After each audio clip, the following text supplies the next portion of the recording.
ಹೇಳುತ್ತೆ, ತಟ್ಟಿರಿ ನಿಮಗೆ ತೆರೀತೇನೆ, ಹುಡುಕಿರಿ ಸಿಗ್ತದೆ, ಕೇಳಿರಿ ಕೊಡಲ್ಪಡುತ್ತದೆ. ಪ್ರಿಯ ದೈವಜನ, ಈಗ ಪ್ರಾರ್ಥನೆ ಮಾಡುವಂಥ ನಮಗೆ ಖಂಡಿತ ದೇವರು ಆಶೀರ್ವಾದಗಳನ್ನು ಕೊಡುತ್ತಾರೆ. ಈ ಸ್ವಲ್ಪ ಸಮಯ ದೇವರ ವಾಕ್ಯವನ್ನು ಗಮನಿಸೋಣ.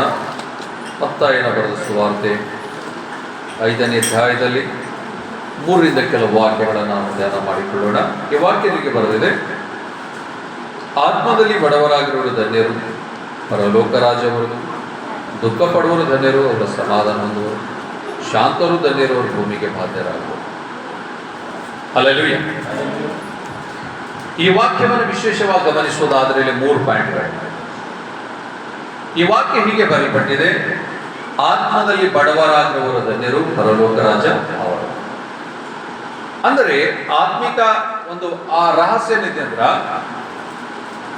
ದೇವರನ್ನ ಆತ್ಮದಲ್ಲಿ ದೀನರಾಗಿ ಬೈಬಲ್ ಹೇಳ್ತದ ತಗ್ಗಿಸಿಕೊಂಡು. ಹಲ್ಲೆಲೂಯಾ. ಬಡವರಿಗೆ ಬಹಳ ಕೊರತೆಗಳಿರ್ತದೆ. ಹಾಗೆ ನಮ್ಮ ಆತ್ಮಿಕ ಕೊರತೆಗಳನ್ನು ನೀಗಿಸುವ ದೇವರ ಮುಂದೆ ತಟ್ಟಿರಿ ನಿಮ್ಮ ತೆರೀತೇನೆ, ಹುಡುಕಿರಿ ನಿಮ್ಮ ಸಿಗ್ತೇನೆ, ಕೇಳಿರಿ ಕೊಡಲ್ಪಡುತ್ತದೆ. ಅಂದರೆ ನಮ್ಮ ಜೀವಿತದಲ್ಲಿ ಆತ್ಮದಲ್ಲಿ ಬಡವರಾಗಿರುವರು, ಅಂದರೆ ದೇವರ ವಾಕ್ಯ ಬೇಕು, ಪ್ರಾರ್ಥನೆ ಬೇಕು, ದೇವರು ಬೇಕನ್ನುವರಿಗೆ ಇಲ್ಲಿ ಬೈಬಲ್ ಹೇಳ್ತದ ಪರಲೋಕ ರಾಜ್ಯವರು. ನೋಡ್ರಿ, ಇಲ್ಲಿ ಬಂದಿರುವ ನಾವೆಲ್ಲ ಎಲ್ಲರೂ ಸರಿ ಹಲ್ಲೆಲೂಯಾ, ಹಲ್ಲೆಲೂಯಾ. ಆತ್ಮಿಕವಾಗಿ ದೇವರಲ್ಲಿ ಪ್ರಾರ್ಥಿಸಿ ಬೇಡಿಕೊಳ್ಳೋದಾದರೆ ಪರಲೋಕದ ಎಲ್ಲ ವರಗಳು, ಆಶೀರ್ವಾದ ನಮಗೆ ಸಿಗ್ತದೆ. ದೇವರಾತ್ಮ ಹೇಳ್ತಾರೆ, ಆತ್ಮದಲ್ಲಿ ಬಡವರಾಗಿರುವ ನೀವು ಧನ್ಯರು, ಪರಲೋಕ ರಾಜ್ಯ ಅವರು. ಹಲ್ಲೆಲೂಯಾ. ಇಲ್ಲಿ ನೋಡ್ರಿ, ನಾವು ಪ್ರಾರ್ಥನೆ ಭಾರದಿಂದ ಬೇಡಿಕೊಳ್ಳೋದಾದರೆ ದೇವರು ನಮ್ಮ ಪ್ರತಿಯೊಂದು ಕೊರತೆಗಳನ್ನ ಫಿಲಿಪಿಯ ಪತ್ರಿಕೆ 4ನೇ 6ನೇ ವಚನದಿಂದ ಯಾವ ಸಂಬಂಧವಾಗಿ ಚಿಂತಿಸ್ತದೆ, ಸರ್ವ ವಿಷಯಗಳ ಕೃತಜ್ಞತಾ ಸ್ತುತಿ ಮಾಡುತ್ತಾ ನಿಮಗೆ ಬೇಕಾದದನ್ನ ದೇವರು ತಿಳಿಸಿರಿ. ಫಿಲಿಪಿಯ ಪತ್ರಿಕೆ 4ನೇ ಅಧ್ಯಾಯದ 6ನೇ ವಚನ ನೋಡುತ್ತೆ. ಕರ್ತನಲ್ಲಿ ಪ್ರಿಯರೇ, ಆತ್ಮದಲ್ಲಿ ಬಡವರಾಗಿರುವವರಿಗೆ ಪರಲೋಕದ ದೇವರು ವಾಕ್ಯ ಹೇಳುತ್ತದೆ, ಪರಲೋಕ ರಾಜ್ಯ ಅವರದಾಗಿರುತ್ತದೆ ಮತ್ತು ಪರಲೋಕದ ಆಶೀರ್ವಾದಗಳು ಅವರಿಗೆ ಸಿಗುತ್ತದೆ. ಮತ್ತೆ ಎರಡನೇದಾಗಿ ಹೇಳ್ತದೆ, ದುಃಖ ಪಡುವರು ಸಮಾಧಾನ ಹೊಂದುತ್ತಾರೆ. ಹಲ್ಲೆಲೂಯಾ. ವಾಕ್ಯ ದುಃಖ ಪಡುವರು ಸಮಾಧಾನ ಅಂದ್ರೆ, ದುಃಖ ಅಂದ್ರೆ ಎಷ್ಟೋ ಜನ ಲೋಕದಲ್ಲಿದ್ದಾರೆ, ದುಃಖದಲ್ಲಿ ಅವರಿಗೆ ಸಮಾಧಾನ ಇಲ್ಲದೆ ಇದ್ದಾರೆ. ಆದರೆ ಬೈಬಲ್ ಹೇಳುತ್ತದೆ, ಯಾರಿಗೆ ಸಮಾಧಾನ ಸಿಕ್ತಂದ್ರೆ, ಯಾರು ತಮ್ಮ ಪಾಪಗಳನ್ನು ಒಪ್ಪಿಕೊಂಡು, ದೇವರೇ ನಾನು ಪಾಪಿ, ನನ್ನ ಕ್ಷಮೆ ಕೊಡು, ಪಾಪಕ್ಕಾಗಿ ಯಾರು ಪಶ್ಚಾತ್ತಾಪ ಪಡುತ್ತಾರೋ ಅವರಿಗೆ ಸಮಾಧಾನ ಪಡು. ಬೈಬಲ್ ಹೇಳುತ್ತದೆ, ಪಶ್ಚಾತ್ತಾಪ ಪಡುವವರಿಗೆ ಸಮಾಧಾನದ ಬದುಕು ಸಿಗ್ತದೆ. ಮನುಷ್ಯನ ಪಾಪಗಳ ನಿಮಿತ್ತವಾಗಿ ಸಮಾಧಾನವನ್ನು ಕಳ್ಕೊಂಡಿದ್ದಾರೆ. ಬೈಬಲ್ ಹೇಳುತ್ತದೆ, ಆದಿಯಲ್ಲಿ ಮನುಷ್ಯನು ಪಾಪ ಮಾಡಿದಾಗ ಆಶೀರ್ವಾದ ಬಿಟ್ಟೋಯ್ತು. ಏದೆನ್ ಸೀಮೆಯಲ್ಲಿ ಯೆಹೋವ ದೇವರು ಆದಾಮನ ಸೃಷ್ಟಿಸಿ ಅವನು ಏದೆನ್ ತೋಟವನ್ನು ಕಾಯೋದಕ್ಕೂ ವ್ಯವಸಾಯ ಮಾಡಕ್ಕಿಟ್ಟಾಗ ಅವನು ಪಾಪ ಮಾಡಿದಾಗ ಅವನಲ್ಲಿ ಆಶೀರ್ವಾದವೇ ಕಳೆದು, ಸಮಾಧಾನ ಬದುಕಿ ಕಳೆದು. ಆದರೆ ಈಗ ಮರಳಿ ನಾವು ಸಮಾಧಾನ ಪಡಿಬೇಕು ಯೇಸು ಸ್ವಾಮಿ ನಾಮದಲ್ಲಿ. ಅಂದರೆ ನಮಗೆ ಆಶೀರ್ವಾದ ಬೇಕಾದರೆ ಬೈಬಲ್ ಹೇಳುತ್ತೆ, ದುಃಖ ಪಡುವರಾದ ನೀವು ಧನ್ಯರು, ಸಮಾಧಾನ ಇರ್ತದೆ.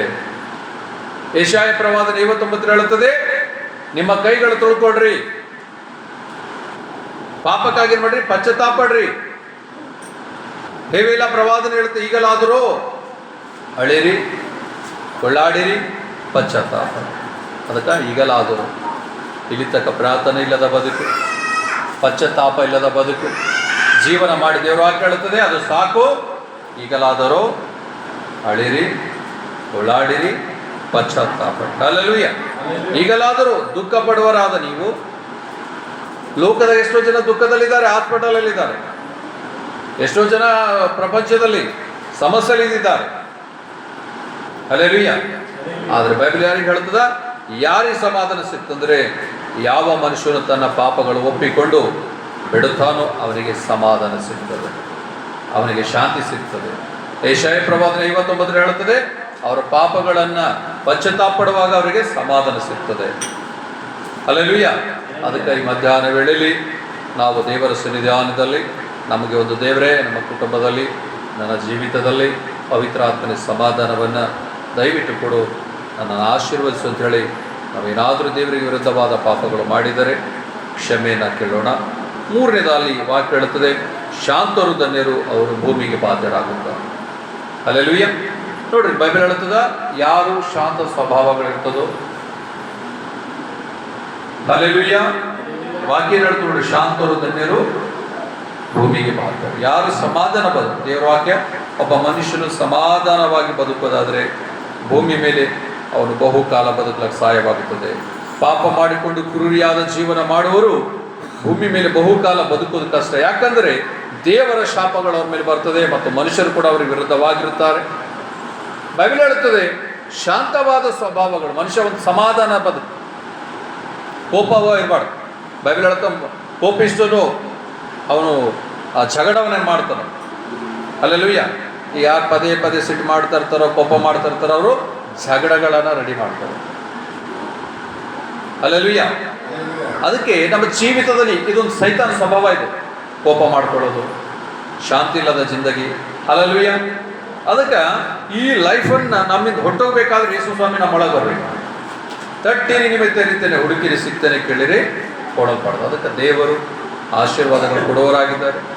ಇಲ್ಲಿ ವಾಕ್ಯ ಹೇಳುತ್ತದೆ, ಶಾಂತರು ಧನ್ಯರು ಭೂಮಿ ಬಾಧ್ಯರಾಗ್ತಾರೆ. ಶಾಂತಿಯ ಬದುಕು ಅಥವಾ ಸಮಾಧಾನದ ಬದುಕು ಯೇಸು ಸ್ವಾಮಿ ಕೊಡ್ಲಾಕಿದ್ದಾರೆ. ಅದನ್ನು ಕೊಡುವ ದೇವರಿಗೆ ನಮ್ಮನ್ನು ಈ ಮಧ್ಯಾಹ್ನ ವೇಳೆಯಲ್ಲಿ ಒಪ್ಪಿಸಿ, ದೇವರೇ ನಿನ್ನನ್ನು ಆಶೀರ್ವಾದ ಮಾಡು. ಈ ಮಧ್ಯಾಹ್ನ ವೇಳೆಯಲ್ಲಿ ದೇವ ನಿನ್ನ ಸ್ತುತಿ ಮಾಡುತ್ತೇನೆ, ನಾನು ನಿನ್ನ ಆರಾಧಿಸ್ತೇನೆ. ಹಲ್ಲೆಲೂಯಾ. ವಾಕ್ಯ ಕೇಳೋರು ಒಂದ್ಸರಿ ಆಮೇನ್ ಅಂತ ಹೇಳ್ರಿ. ಆಮೇನ್. ಹಲ್ಲೆಲೂಯಾ. ನಮ್ಮ ಜೀವಿತ ಪರಲೋಕ ವಾಕ್ಯಕ್ಕಾಗಿ ಯಾವಾಗಲೂ ಹುಡುಕೋರಾಗಿರಬೇಕು. ನಾವೇನಾದರೂ ತಪ್ಪುಗಳು ಮಾಡೋ ಕ್ಷಮೆ ಕೇಳಬೇಕು, ಸಮಾಧಾನ ಸಿಗ್ತದೆ. ಮೂರನೇದಾಗಿ ನಾವು ಶಾಂತವಾದ ಬದುಕು, ಗರ್ವಿಷ್ಠರಾಗದೆ ಅಥವಾ ಸಿಟ್ಟು ಕೋಪ ಮಾಡದೆ ಶಾಂತವಾದ ಬದುಕನ್ನು ಮಾಡರಿ.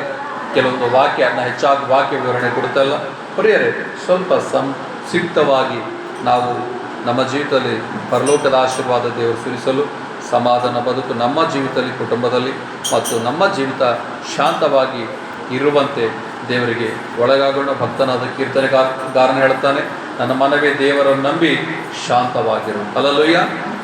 ದೇವರನ್ನು ನಂಬಿ ನಾವು ಶಾಂತವಾಗಿ ಇರೋಣ. ನಮ್ಮ ಎಲ್ಲ ಭಾರಗಳು ದೇವರ ಮೇಲೆ ಹಾಕೋಣ. ಈ ಸಮಯ ಪ್ರಿಯರೇ, ದೇವರಸ್ತಕ್ಕೆ ನಮ್ಮನ್ನು ಒಪ್ಪಿಸಿ ಮುಂಸಾಗೋಣ. ನಾವು ಪ್ರಾರ್ಥಿಸೋಣ. Hallelujah, hallelujah, hallelujah, hallelujah, hallelujah. ಓರಿ ಬಾಬಾ ಬಾಬಾ ಬಾಬಾ ಬಾಬಾ ಬಾ ಶಬ ಲಬ ಲಬ ಲಬ. ಪರಿಶುದ್ಧಾತ್ಮನೇ, ನೀನು ಇಲ್ಲಿಯವರೆಗೆ ನಡೆಸಿದಿರಿ. ಈ ವಾಕ್ಯ ಕೇಳಿದ ಪ್ರತಿಯೊಬ್ಬರಿಗೆ ಆಶೀರ್ವಾದವಾಗಲಿ. ದುಃಖ ಪಡುವ ಮನುಷ್ಯರು, ಪಾಪಕ್ಕೆ ಪಶ್ಚಾತ್ತಾಪ ಪಡುವ ಮನುಷ್ಯನಿಗೆ ಸಮಾಧಾನ ಇರುತ್ತದೆ. ಶಾಂತವಾಗಿ ಜೀವಿಸಲು ಭೂಮಿಗೆ ಬಾಧ್ಯವರಾಗುತ್ತಾರೆ. ದೇವರಾತ್ಮನೇ ಸ್ತೋತ್ರ. ಮತ್ತು ಮುಂದಿನ ವಾಕ್ಯ, ನಿರ್ಮಲ ಚಿತ್ತರು ದೇವರನ್ನು ನೋಡುತ್ತಾರೆ. ನಾವು ನಿರ್ಮಲವಾಗಿ ಜೀವಿಸಲು ಕೊಡಬೇಕು. ನಾವು ದೇವರಾತ್ಮನೇ ಏಸಪ್ಪ, ನಾವು ತಿಳಿದ ಮಾಡಿದ ಪಾಪಗಳನ್ನು, ದ್ರೋಹಗಳನ್ನು ಕ್ಷಮಿಸ್ರಿ. ದೇವರೇ, ನಿನ್ನ ರಕ್ತದಿಂದ ಏಸಪ್ಪ ನಮ್ಮನ್ನು ತೊಳಶುದ್ಧಿ ಮಾಡಿ. ಈ ಪ್ರಾರ್ಥನೆಗೆ ಕೂಡಿ ಬಂದಿರೋ ಪ್ರತಿ ಒಂದು ಆತ್ಮಗಳನ್ನು ದೇವರಾತ್ಮನಿಗೆ ಆಶೀರ್ವಾದ ಮಾಡಿ. ಈಗ ಎಲ್ಲರೂ ಪ್ರಾರ್ಥಿಸಲಿ. ಯಾರಿಗೆ ಯಾವ ರೀತಿ ಹೊರಗಳು ಬೇಕು ಅವರೆಲ್ಲ ಪ್ರಾರ್ಥನೆ.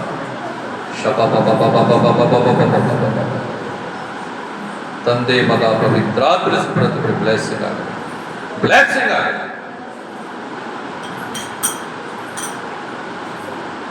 ಎಣ್ಣೆ ಅಭಿಷೇಕ ಮಾಡು ದೇವರೇ, ಅಗ್ನಿ ಅಭಿಷೇಕ ಮಾಡು ದೇವರೇ, ತಲೆಯಿಂದ ಪಾದದವರೆಗೂ ಎಣ್ಣೆ ಅಭಿಷೇಕ ಮಾಡು ದೇವರೇ, ಅಗ್ನಿ ಅಭಿಷೇಕ ಮಾಡು ದೇವರೇ.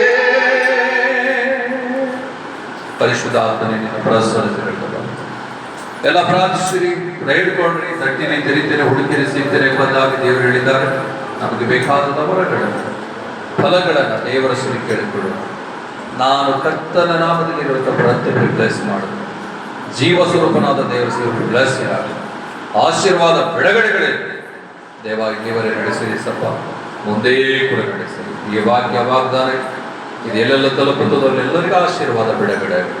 ಕ್ರಿಸ್ತೇಸು ಸ್ವಾಮಿ ನಾವು ಬೇಡುತ್ತೇವೆ, ಬ್ಲೆಸ್ಸಿಂಗ್ ಮಾಡುತ್ತ ಪ್ರಾರ್ಥನೆ ನಜರೇತ್ ಯೇಸುವಿನ ಕೈ ಕೊಡುತ್ತೆ. ಚಿಕ್ಕವರು ದೊಡ್ಡವರು ನಮ್ಮೆಲ್ಲರ ಬದುಕು ನಿನ್ನದಾಗಲಿ. ನಿನ್ನ ಕೃಪೆಯು, ನಿನ್ನ ಪ್ರಸನ್ನತೆ, ಆಶೀರ್ವಾದ ನಡೆಸುವ ಈ ದೇವಡಿಸಿದ ತ್ರಾಯಕ ದೇವರೇ, ಪವಿತ್ರಾತ್ಮನೆ ಮುಂದೆ ಕೂಡ ನಡೆಸಿ ನಮ್ಮನ್ನು ತಗ್ಗಿಸಿಕೊಳ್ಳುತ್ತಾ ಯೇಸು ಸ್ವಾಮಿ ನಿಮ್ಮನ್ನು ಹೆಚ್ಚಿಸುತ್ತಾ ಇಲ್ಲಿ ಬಂದಿರೋ ಎಲ್ಲ ಆತ್ಮನೆ ಕೈ ಕೊಡುತ್ತಾ ಪ್ರಾರ್ಥನೆ ನಜರೇತ್ ಯೇಸು ಸ್ವಾಮಿ ನಾಮ ಬೇಡುತ್ತದೆ. Amen, amen, amen. ಹಲ್ಲೆಲೂಯಾ. ಎಲ್ಲರೂ ಸರಿ ಹಲ್ಲೆಲೂಯಾ, ಹಲ್ಲೆಲೂಯಾ. ಸ್ತೋತ್ರವಾಗಲಿ. ಪ್ರಿಯ ದೈವ ಜನರ ದೇವರ ವಾಕ್ಯ ಹೆಚ್ಚಿನದಾಗಿ ಹಂಚ್ಕೊಡುತ್ತಲ್ಲ